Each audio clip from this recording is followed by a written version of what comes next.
உட்காந்து பீஸோட பீஸு 5 பீஸ்லாம் பண்ணி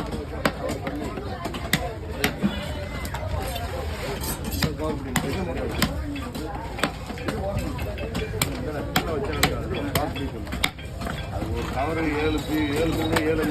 பீஸ் வருதா ஒரு கவரில் போட்டு வைக்கலாம் அப்புறமா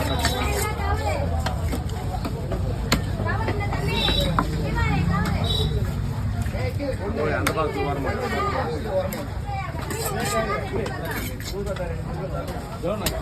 150 தான் அதான் இன்சர்ட் இதில் போட்டு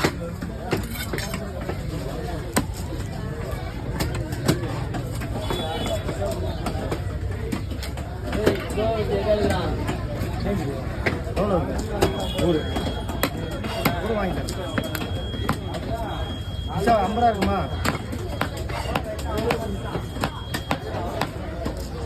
வாங்கி